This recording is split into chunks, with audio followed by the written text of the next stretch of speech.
Hello बच्चों, Sarvodaya school की online classes में आपका स्वागत है। मैं कृष्ण कुमार गोयल आपको मैथमेटिक्स पढ़ाऊंगा।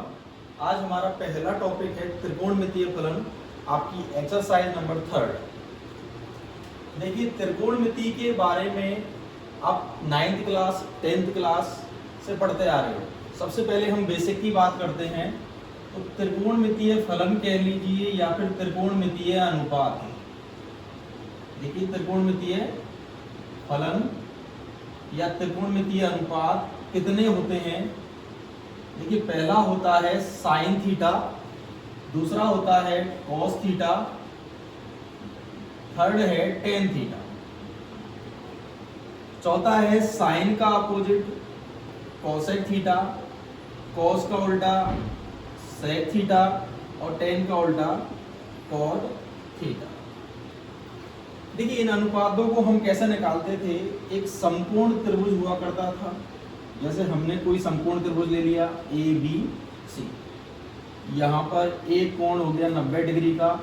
90 डिग्री के सामने वाली भुजा क्या हो गई, कर्ण। यहाँ पर हमने एक थीटा लिया है जो कि क्या है, न्यून कोण है। ये थीटा क्या होता था, न्यून कोण हुआ करता था। थीटा के सामने वाली भुजा लंब और शेष भुजा आधार होती थी। तो जब हम साइन थीटा निकालते थे तो साइन थीटा होता है लंब बटे कर्ण। साइन थीटा क्या होता है, लंब बटे कर्ण। इसी प्रकार या फिर इसको ऐसे लिख लीजिए, लंब अपॉन कर्ण। कॉस थीटा होता था आधार बटे कर्ण। आगे देखिए टेन थीटा। देखिए, इसका फॉर्मूला होता था sine theta upon cos theta. तो साइन में अगर कॉस का भाग दें तो यहां से फॉर्मूला आता है लंब बटे आधार। कॉसेक थीटा किसका अपोजिट होता है, साइन का, तो 1 अपॉन साइन थीटा। साइन का उल्टा करेंगे क्या बनेगा, कर्ण बटे लंब। इसी प्रकार सेक थीटा किसका उल्टा है, कॉस थीटा का, 1 अपॉन कॉस थीटा। इसका उल्टा करोगे कर्ण बटे आधार। कॉट थीटा किसका अपोजिट है, टेन थीटा का। ये है 1 अपॉन टेन थीटा। और इसका एक फॉर्मूला और बन जाएगा यहाँ से, cos theta upon sine theta. ठीक है, टेन का उल्टा क्या होता है, कॉट थीटा। लंब बटे आधार 10 होता है तो कॉट हो गया आधार बटे लंब। ये अनुपात हमने 10th क्लास में पढ़ लिए हैं।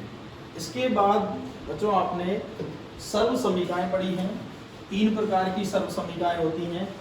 पहली है sine square theta plus cos square theta is equal to 1। दूसरी है 1 प्लस टेन स्क्वायर थीटा बराबर सेक स्क्वायर थीटा। तीसरी है 1 प्लस कॉट स्क्वायर थीटा बराबर कॉसेक स्क्वायर थीटा। क्लियर बच्चों यहाँ तक। इसके बाद आपने 0 डिग्री, 30 डिग्री, 45 डिग्री, 60 डिग्री और 90 डिग्री तक के मानों की भी चर्चा की है। इन सभी फलनों के लिए 0 डिग्री, 30 डिग्री, 45 डिग्री, 60 डिग्री और 90 डिग्री के मान भी आपने ज्ञात किए हैं। आपने खुद की टेबल बनाई है। क्लियर।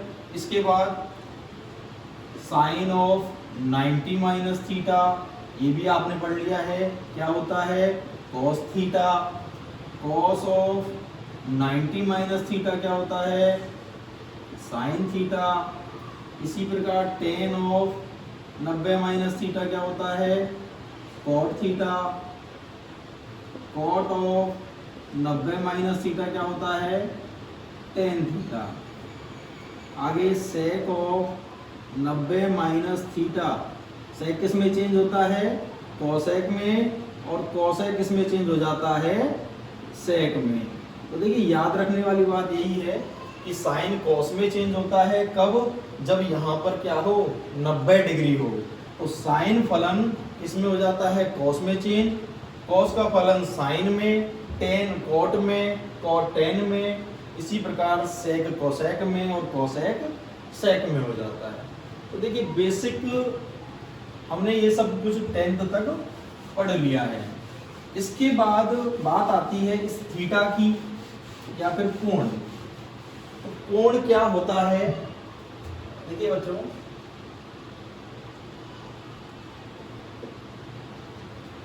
देखिए यदि ये कोई एक रेखा है या कह लो किरण है, इसे हम बोलेंगे प्रारंभिक रेखा या प्रारंभिक भुजा या प्रारंभिक रेखा। मान लीजिए बिंदु बी गति करते हुए बिंदु पी पर पहुंच जाए इस प्रकार से, तो इसे कहेंगे हम अंतिम भुजा। अंतिम भुजा। तो देखिए इस रेखा, प्रारंभिक रेखा और अंतिम रेखा या प्रारंभिक भुजा और अंतिम भुजा में जो घुमाव उत्पन्न हुआ है, यही घुमाव क्या कहलाता है, कोण कहलाता है।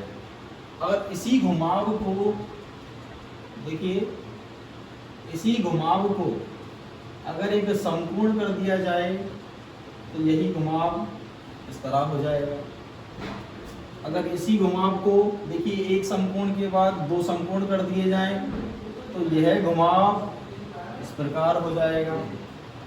तो कोण क्या होता है, इसकी परिभाषा क्या है, कोई रेखा है या प्रारंभिक भुजा है और अंतिम भुजा है, प्रारंभिक भुजा से अंतिम भुजा तक आने में जो घुमाव उत्पन्न होता है वही कोण कहलाता है। क्लियर। इसके बाद आती है कोण की दिशा।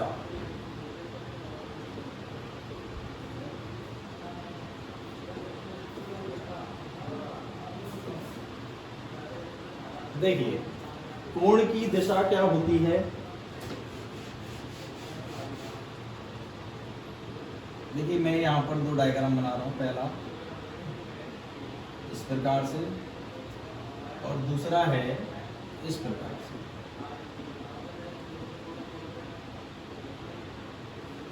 देखिए इस प्रकार से जो कोण बन रहा है इस दिशा में, देखिए इस दिशा में जो कोण बनेगा वो हमेशा क्या होगा, धनात्मक होगा, और जो इस दिशा में कोण बनेगा वो हमेशा ऋणात्मक होगा। कैसे याद रखोगे, देखिए दीवार घड़ी जो होती है किस प्रकार चलती है बच्चों, दीवार घड़ी इस प्रकार चलती है। क्लियर। तो जब दीवार घड़ी इस प्रकार चल रही है तो इस दिशा को क्या कहते हैं, क्लॉकवाइज या दक्षिणावर्त दिशा। क्लॉकवाइज, ये दीवार घड़ी की दिशा होती है, इसे क्या कहते हैं, क्लॉकवाइज, घड़ी की दिशा के अनुसार या दक्षिणावर्त। और अगर इसी का विपरीत कर दिया जाए, इस प्रकार दिशा ले ली जाए तो इसे बोलते हैं वामावर्त दिशा।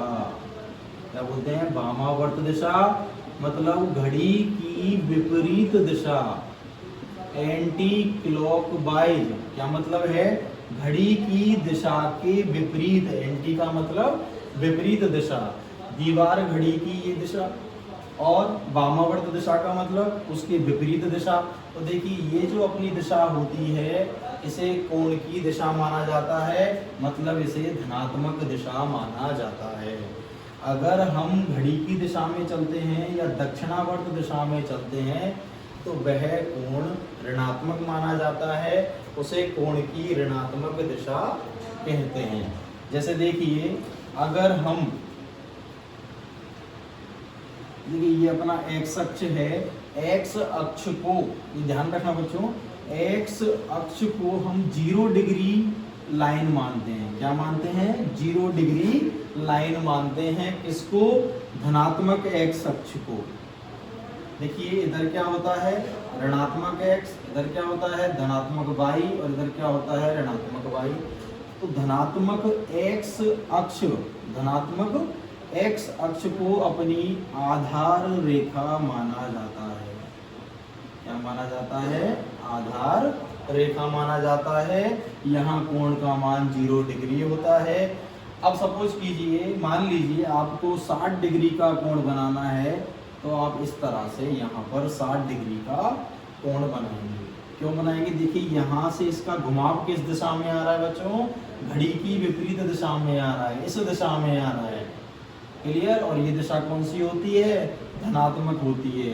तो अगर ये 60 डिग्री है, अगर हम इतने ही कोण को यहाँ बना दें इस प्रकार, तो दिशा चेंज हो जाएगी। अब दिशा क्या हो गई बच्चों? घड़ी की दिशा हो गई। देखिए ये दिशा कौन सी है? दीवार घड़ी की दिशा है, ये दक्षिणावर्त दिशा है। तो यहाँ पर यही थीटा क्या लिखा जाएगा? माइनस का 60 डिग्री लिखा जाएगा। तो प्लस और माइनस का मतलब क्या है? प्लस थीटा का मतलब है उसकी दिशा घड़ी की दिशा के विपरीत है, अर्थात वामावर्त दिशा है। वामावर्त दिशा में कोण धनात्मक होता है। क्लियर? और दक्षिणावर्त दिशा में कोण ऋणात्मक होता है।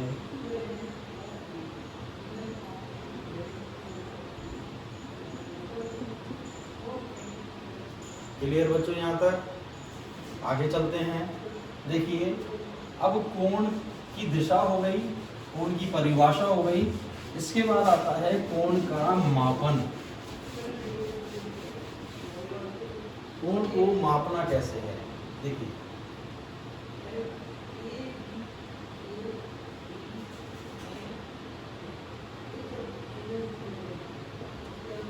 देखिए कोण को मापने की दो इकाई हैं। पहली इकाई है डिग्री। क्या है बच्चों? पहली इकाई है डिग्री। देखिए डिग्री होता क्या है? देखिए मैंने कोई यहाँ से एक पॉइंट लिया O और यहाँ पर एक पॉइंट लिया A, और इस पॉइंट A को मैंने यहाँ से घुमाते हुए, देखो इस तरह गति कराते हुए और इस तरह यहाँ पर मिला दिया है। तो यहाँ से जो आकृति प्राप्त होगी बच्चों वो क्या होगी? वृत्त होगी। क्लियर? अब देखिए डिग्री के लिए क्या कह रहा है वो कि अगर इस वृत्त के मैं बराबर 360 भाग कर दूं, कितने कर दूं? 360 भाग करूं बराबर, इस तरह से, तो जो एक भाग होगा वो 1 डिग्री का होगा। डिग्री को कैसे दर्शाते हैं बच्चों? इस प्रकार से डिग्री को दर्शाते हैं। ये राशि में 0 लिखते हैं। क्लियर? तो देखिए क्या परिभाषा है कि एक वृत्त है और इस वृत्त के अगर हम 360 समान भाग करें, 360 समान भाग करें, तो जो एक भाग होगा वो बराबर होगा 1 डिग्री के। क्लियर? या इसको इस तरह लिखेंगे, 1 डिग्री के बराबर होगा कौन? एक भाग 1 डिग्री के बराबर होगा। इसके अलावा सब जानते हैं एक बिंदु के चारों ओर बनने वाले कोणों का योग कितना होता है? 180 डिग्री होता है। कहने का मतलब यहाँ ये पूरा जो चक्र है वो कितने डिग्री का कोण बनाता है बच्चों? 360 डिग्री का कोण बनाता है। तो एक चक्र में बनने वाले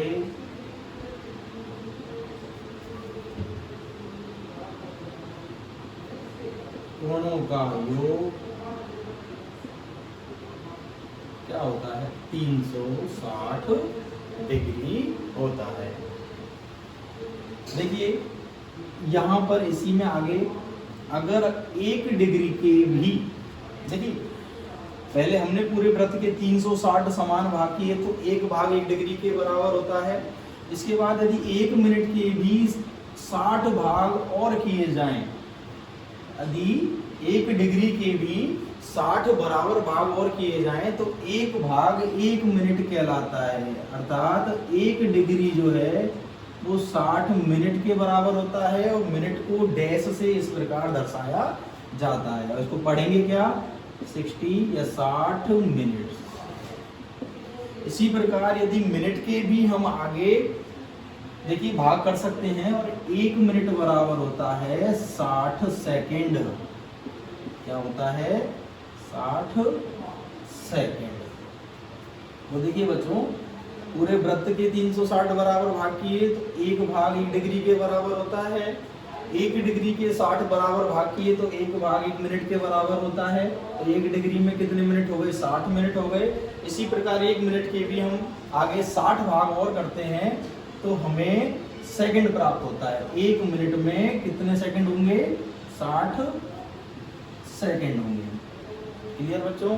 तो ये हो गया अपना डिग्री। इसके बाद आगे बढ़ते हैं दूसरी इकाई पर। दूसरी इकाई आती है रेडियन।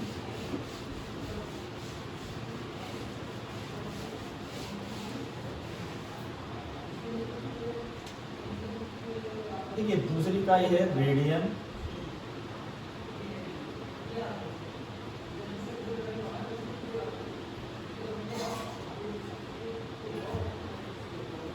देखिए रेडियन क्या होता है, ध्यान से समझिएगा। एक डायग्राम बनाता हूँ। फिर से हमने एक वृत्त बना लिया यहाँ पर,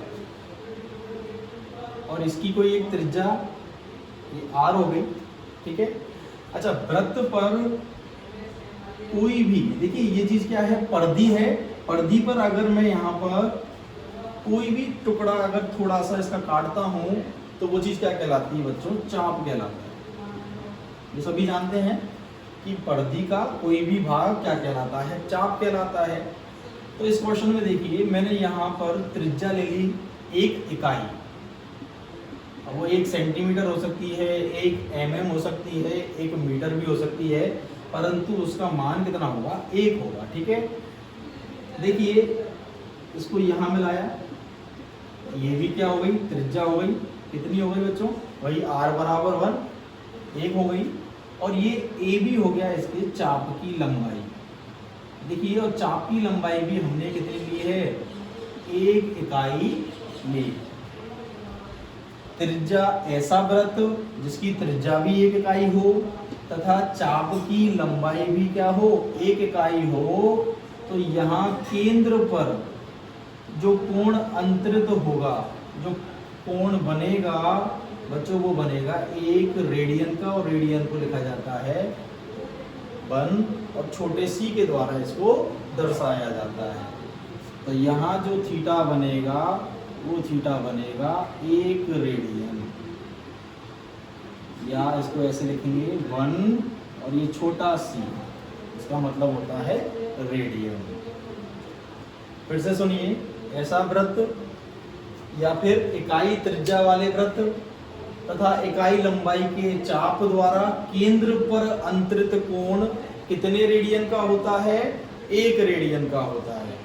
अगर हम चाप की लंबाई 2 इकाई कर दें, अगर हम चाप की लंबाई क्या कर दें? 2 इकाई, तो थीटा भी कितना हो जाएगा? 2 रेडियन का हो जाएगा। चाप की लंबाई अगर हम और बढ़ा दें, इसको कर दें पूरे को, देखिए इस तरह से इसको 3 कर देते हैं, तो अब थीटा भी कितना हो जाएगा? जितनी चाप की लंबाई है, अर्थात 3 रेडियन का थीटा हो जाएगा। ये सब कब हो रहा है? जब r का मान हमेशा 1 इकाई रह रहा है। तो यहाँ से रेडियन की परिभाषा क्या हुई कि इकाई लंबाई की त्रिज्या या इकाई लंबाई के वृत्त तथा इकाई लंबाई के चाप द्वारा केंद्र पर अंतरित कोण 1 रेडियन का होता है। इसके बाद हम देखते हैं कि जब 1 रेडियन, जब 1 इकाई का चाप था तो 1 रेडियन कोण बन रहा था। जब चाप की लंबाई 2 इकाई थी तो थीटा 2 रेडियन था। जब चाप की लंबाई 3 इकाई है तो थीटा 3 रेडियन है। इसी प्रकार अगर चाप की लंबाई को देखिए और बढ़ा दिया जाए या फिर और बढ़ा दिया जाए, इससे भी ज़्यादा कर दिया जाए, देखिए मैक्सिमम इसको कितना बढ़ाया जा सकता है? ये पूरा घूम के और पॉइंट ए पर ही वापस आ जाए। क्लियर? तो अधिकतम चाप कितना हो सकता है किसी वृत्त का? ये पूरा का कंप्लीट, मतलब पूरी की पूरी परिधि। तो देखिए परिधि कितनी हो जाएगी इस वाले वृत्त की? वर्दी निकालने का फॉर्मूला क्या है, वर्दी बराबर क्या होता है 2 पाई r, और यहाँ पर त्रिज्या कितनी है 1 इकाई, तो पर्दी कितनी हो जाएगी 2 पाई इंटू 1, तो पर्दी आ गई 2 पाई।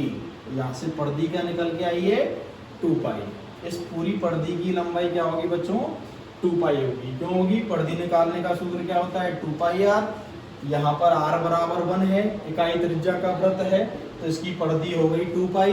देखिए अभी मैंने आपको क्या बताया था कि यहाँ पर जब चाप की लंबाई 1 रेडियन सॉरी 1 इकाई है तो थीटा कितना आ रहा है 1 रेडियन। जब चाप की लंबाई 2 इकाई है तो थीटा कितना आ रहा है 2 रेडियन। अब चाप की लंबाई अगर हम मैक्सिमम कर दें कितनी 2 पाई कर दें, तो यहाँ से थीटा कितना निकल के आएगा 2 पाई रेडियन। कहने का मतलब इस बिंदु के चारों ओर बनने वाले कोणों का योग कितना आ गया 2 पाई रेडियन आ गया। क्लियर। देखिए एक बिंदु के चारों ओर बनने वाले कोणों का योग हमने अभी पढ़ा था डिग्री में, कितना होता है बच्चों 360 डिग्री। और यहाँ से क्या निकल के आया है कि एक बिंदु के चारों ओर बनने वाले कोणों का योग कितना होता है 2 पाई रेडियन। तो यहाँ से देखिए हमें एक फॉर्मूला मिल गया डायरेक्ट। क्या फॉर्मूला मिल गया कि एक बिंदु के चारों ओर बनने वाले कोणों का योग 360 डिग्री, ये कह रहा है डिग्री माप में, और रेडियन में कितना होता है 2 पाई रेडियन। इसका मतलब ये दोनों क्या होंगे इक्वल होंगे। 2 पाई रेडियन बराबर होगा किसके 360 डिग्री के। आया है जब हमने 2 पाई रेडियन इसके बराबर हो गया 360 डिग्री के। यहाँ से हमें ये फॉर्मूला प्राप्त हो गया है। इस पर अभी आगे चर्चा करेंगे। पहले देखिए बच्चों इसी क्वेश्चन में कई बच्चे सोच रहे होंगे कि सर त्रिज्या यहाँ पर 1 इकाई ली है। क्लियर। तो त्रिज्या कुछ और भी हो सकती है। तो देखिए इसके लिए एक सिंपल सा फॉर्मूला बताता हूँ कि जब त्रिज्या का मान कुछ भी हो, ठीक है, जो उसका मन करे वो मान वो दे सकता है। देखिए बच्चों ये हो गई त्रिज्या और ये चाप की लंबाई हो गई, इसको हमने लिख दिया L से, और ये जो केंद्र पर एंगल बन रहा है कोण बन रहा है इसको हमने दर्शा दिया थीटा से। तो इसका सिंपल सा फॉर्मूला होता है थीटा बराबर L अपॉन R। L क्या होता है चाप की लंबाई, R क्या है वृत्त की त्रिज्या। क्लियर। सिंपल सा फॉर्मूला है। अब आपके लिए L कुछ भी दे वो R कुछ भी दे, थीटा आप ज्ञात कर सकते हो, परंतु इसमें एक खास बात आपको याद रखनी है कि यहाँ से जो कोण निकल के आएगा कोण का मान हमेशा कौन सी इकाई में होगा रेडियन में होगा। ये आपको विशेष याद रखना है कि कोण का मान हमेशा रेडियन में होगा। कभी भी गलती से भी डिग्री में आंसर नहीं छोड़ना है। ठीक है। यहाँ से जो आंसर निकल के आएगा वो हमेशा रेडियन में आएगा, वो डिग्री में आंसर नहीं आएगा। जैसे देखिए आपको दे दिया कोई वृत्त है जिसकी त्रिज्या है 3 सेंटीमीटर और चाप की लंबाई दे दी आपको 4 सेंटीमीटर। तो इनके द्वारा केंद्र पर अंतरित कोण क्या होगा, ठीक है, थीटा का मान पूछ रहा है। तो थीटा का मान क्या हो जाएगा बच्चों, थीटा बराबर क्या होता है L अपॉन R। L कितना है 4 बटे R कितना है 3, और ये आंसर किस में होगा रेडियन में होगा। कभी भी ये मान डिग्री में नहीं होगा। इसको बाद में चेंज हम कर सकते हैं, वो हम यहाँ से पढ़ेंगे, अभी आगे हम इस पर चर्चा करेंगे। परंतु अब देखिए अब आपके पास ये फॉर्मूला है, L का मान वो कुछ भी दे, R का मान कुछ भी दे, आप वो थीटा ज्ञात कर सकते हो, या फिर किसी सवाल में वो आपको थीटा देगा R दे देगा तो वहाँ से L पूछा जाएगा, या थीटा और L दे दिया जाएगा तो R का मान पूछा जाएगा। क्लियर यहाँ तक। देखिए इसके बाद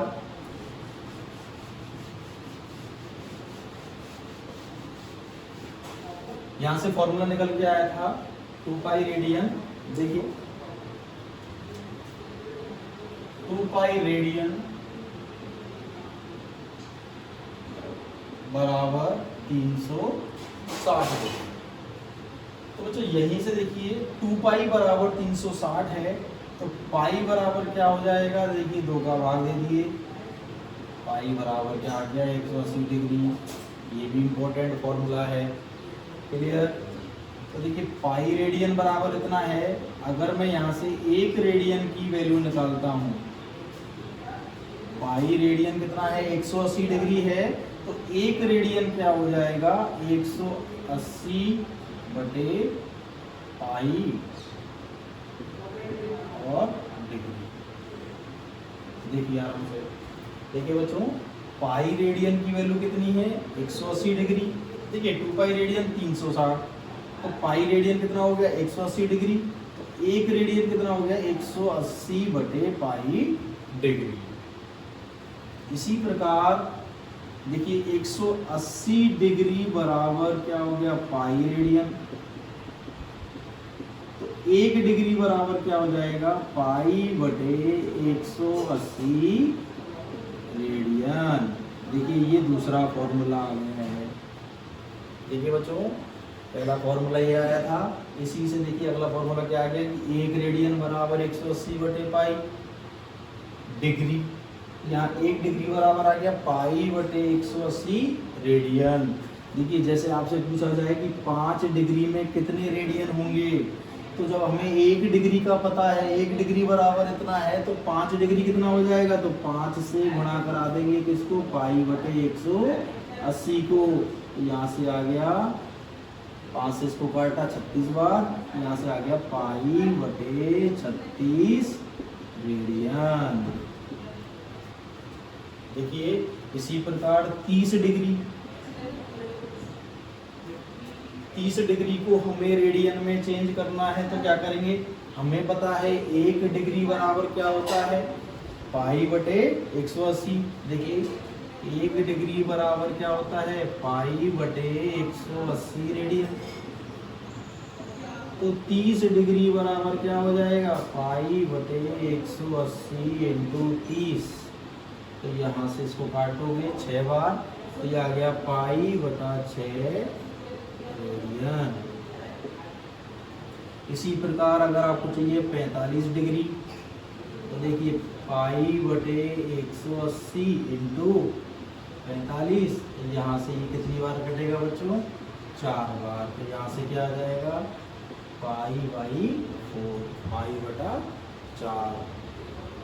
इसी प्रकार 60 डिग्री हो, पाई बटा 180 इंटू 60, और यहाँ से आ गया पाई बाई 3।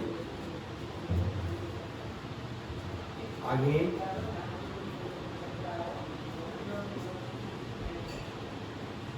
देखिए 90 डिग्री चाहिए तो कितना हो जाएगा, सीधे आप यहाँ से भी आधा कर सकते हो, या फिर आप फॉर्मूले से ही चलिए, तो पाई बटा 180 इंटू 90, और 90 से इसको काटोगे तो क्या आ जाएगा पाई बाई 2 रेडियन। चाहो तो रेडियन को ऐसे भी दर्शा सकते हो, क्लियर। तो बच्चों यहाँ से ही 2 फॉर्मूले हो गए, एक फॉर्मूला ये हो गया 2 पाई बराबर होता है 360 डिग्री के, दूसरा हो गया कि 1 रेडियन कितने डिग्री के बराबर होता है 180 बटे पाई डिग्री, और 1 डिग्री कितने रेडियन के बराबर होता है पाई बटे 180 रेडियन के। तो यहाँ पर डिग्री को रेडियन में अगर चेंज करना है तो सीधे ही किससे गुणा कराइए पाई बटे 180 से। तो यहाँ से नया फॉर्मूला बनकर आ गया है बच्चों कि अगर आपको डिग्री माप दे रखी है, देखिए अगर आपको डिग्री माप दे रखी है तो आप उसको किससे गुणा कराइए पाई बटे 180 से।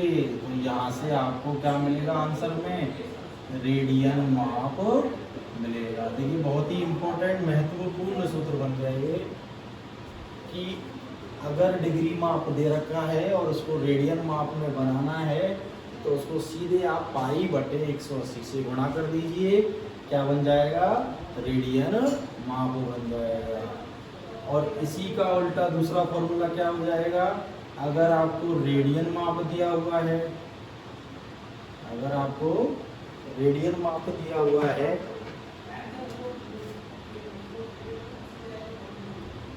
तो इसको अगर आप 180/पाई से गुणा कर देते हो तो यहाँ से डिग्री माप निकल कर आ जाएगा। तो देखिए बच्चों, ये दो इम्पोर्टेंट फॉर्मूले जिन पर आधारित हमें सवाल आगे पढ़ने हैं। ये दो फॉर्मूले सबसे ज़्यादा इम्पोर्टेंट है। ये जितना भी हमने टॉपिक पढ़ा है ये इसका निष्कर्ष है, डिग्री को रेडियन माप में बदलना, रेडियन माप को डिग्री माप में बदलना, इसी पर आधारित हम कई क्वेश्चंस करेंगे। और पहला टॉपिक जो हमने पढ़ा था थीटा बराबर L/r, क्लियर। इसके आगे की इसके एक्सरसाइज 3.1 अगली वीडियो में पढ़ेंगे। आज के लिए इतना ही।